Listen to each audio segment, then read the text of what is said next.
தென்னாடுடைய சிவனே போற்றி, எந்நாட்டவர்க்கும் இறைவா போற்றி.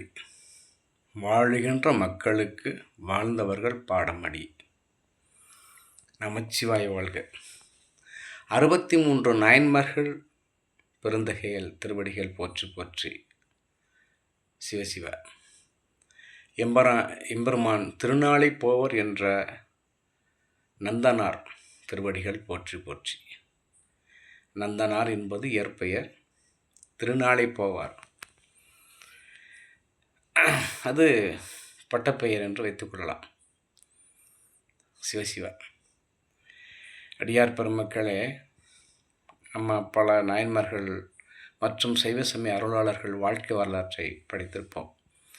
அதில் நிறைய நம்மை அறியாமலே காதலாகி கசிந்து கண்ணீர் மழுக்கக்கூடிய பல நிகழ்வுகள்லாம் அதில் உண்டு. சரிங்களா? அந்த வகையில் நிறைய நினைந்து நெக்குருகி அழுது இந்த எம்பெருமான் திருநாளை போவார் அவருடைய வாழ்க்கை சரித்திரத்தை படித்து அடியன் நிறைய முறை அழுதிருக்கின்றேன். தனிமையிலே இருந்து அழுதிருக்கின்றேன். ஏன்னா ரொம்ப பண்படுத்திருக்கார் அப்பா. புடம்போட்ட தங்கம், அதை விரும்பிய வடிவிலே தங்கத்தினை விரும்பிய அணிகலன்கள் செய்கிறதா இருந்தால், நிறைய வேலைப்பாடுகள் செய்கிறதா இருந்தால், அந்த அளவிற்கு அதனை நெருப்பில் போடணும். அந்த மாதிரி இந்த ஆன்மாக்களையெல்லாம் எம்பெருமான் பக்குவப்படுத்துகிறார். அந்த வகையில் திருநாளை போவார் என்ற நந்தனர் பிறந்தகை இந்த சரிதத்தை நிறைய கேட்டிருப்போம், பல சொற்பொழிவுகளில் கேட்டிருப்போம். நமச்சிவாய் வாழ்க. நந்தனார் பிறந்தகை திருவடிகள் போற்றி போற்றி. மனதிலே அந்த எண்ணம், அவர் இருக்கின்ற சூழலிலே அவர் வாழ்ந்த ஆதனூருக்கும் அந்த கோயில் என்ற சிதம்பரம் தில்லைக்கும் இருக்கின்ற தூரத்துக்கு, அப்போ இருக்கின்ற காலகட்டத்திற்கு ரொம்ப அவருக்கு ஒரு பெரிய ஒரு சிரமம். அப்போது தில்லைக்கு போகணும்னு தினம் சொல்கிறார்.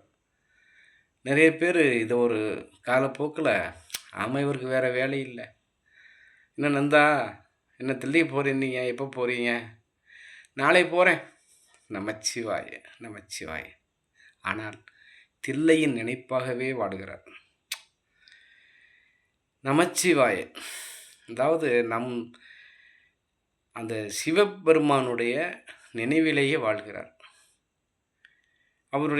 அவர் வாழ்கின்ற இடத்துலையே நிறைய அவர் சார்ந்த சமூகத்திலே நிறைய எதிர்ப்புகள். ஏன்னா இவர் உயிர்களிடத்தில் அன்பு செலுத்துதல், பரிவார தேவதைகள் என்ற சிறு தெய்வங்களுக்கு இந்த உயிர் பலிகள், ஆடு சேவல், அதெல்லாம் இவர் எதிர்த்திருக்கிறார் இவருடைய வாழ்க்கை வரலாறுல. அப்போது ஊரில் இந்த ஏதாச்சும் ஒரு மழை இல்லாமல் இந்த மாதிரிலாம் போகும் பொழுது இந்த நந்தனாரை எல்லாரும் திட்டுறாங்க. அதாவது இந்த மாதிரிலாம் இவன் பரிவார தேவதைகளுக்கு கொடுக்கின்ற உயிர் பலியை இவன் நிப்பாட்டினால தான் இப்படிலாம் வந்தது அப்படின்ட்டு இவர் மேலே பழி சொல்கிறான். இவர் அந்த இடத்துல ஜீவகரணத்தினுடைய தன்மையினை எடுத்து சொல்கிறார். சிவசிவா. அவருடைய வாழ்க்கை வரலாறு திருப்பன்கூருக்கு போகிறாரு, நந்தி விழுகிறது. நமச்சிவாய. ஒரு குளம் வெட்டுகிறார். நீர்ப்பாசனத்திற்கு குளம் வெட்டுறாரு. அப்போ அந்த குளத்தை இப்போ தான் நன்கு கவனிக்கணும். நாம் செய்கின்ற செயல் நற்செயலாக இருக்கும் பொழுது அது மிகுந்த பலனை தரும். யாருக்கு பலனை தரும்? உலகிற்கு பலனை தரும். சுயநலவாதியாக இருந்தால் தனக்கு மட்டும் வரும், பொதுநலம்னா உலகிற்கே வரும். அப்போது அவர் குளம் வெட்டுகிறார். குளம் வெட்டும்போது விநாயக பெருமான் வர்றார். நான் உன் குளத்தை வெட்டி தர்றேன் அப்படின்றார். என்ன கூலி? ஒருபடி நெல். அப்போல்லாம் தானே, இப்போ சம்பளம்ங்கிற வார்த்தை அப்படி தான் வந்தது. சம்பு ஆழம். சம்பான்னா நெல், ஆழம்னா உப்பு. அப்போல்லாம் உப்பும் நெல்லும் தான் கொடுப்பாங்க. அதான் சம்பளம் அப்படிங்கிறது. அப்போது அந்த ஒருபடி நெல்லை கூலியாக பெற்றுக்கொண்டு விநாயகப் பெருமான் சிவனிடத்திலே, உன்னுடைய அடியவன் எனக்கு கொடுத்த கூலி, என்னுடைய அடியவன் ஊர் நலனிற்காக குளம் வெட்டுகிறாரா, கூலியாக ஒருபடி நெல் கொடுத்தாரா, ஒருபடி நெல்லை எடுத்து தலையில் வச்சுக்கிறார். ஏன்னா தன்னுடைய அடியவன் தொண்டன் கொடுத்த பொருளை தலைமேல் எப்படி நிலவினை தலையிலே சூற்றிருக்கிறாரோ அது போன்று. பக்கத்திலே கங்கை, தானியம், செழுமை, வளமை, நல்ல மகசூல் விளைச்சல், 40 வேலி நிலம் நல்லபடியாக விளைந்து வருகிறது. நமச்சிவாய தில்லைக்கு செல்கிறார். சிவசிவா, பல நாள் ஏக்கம், பல நாள் ஆசை. அப்போது இவர் இந்த ஆதனூரிலிருந்து தில்லை செல்லும் வரை அந்த ஏக்க பெருமூச்சு தில்லையாகவே வாழ்கிறார். சரியா?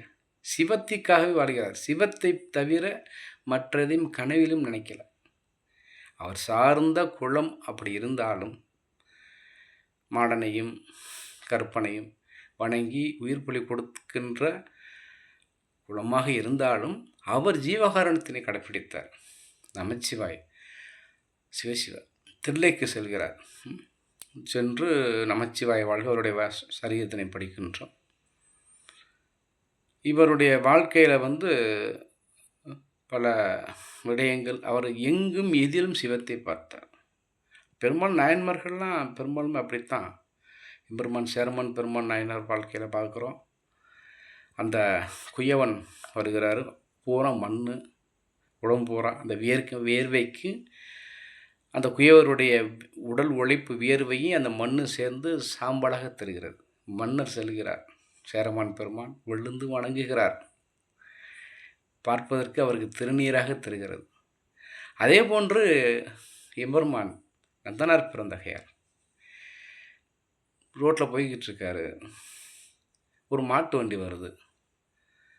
அப்போது அந்த மாடினுடைய திமிழ், அதாவது சாயந்தரம் 3 மணி 4 மணி, அப்போ அந்த திமிழ் என்னாகுனாக்க அந்த வெயிலுக்கு லிங்க திருமணியாக தெரிகிறது.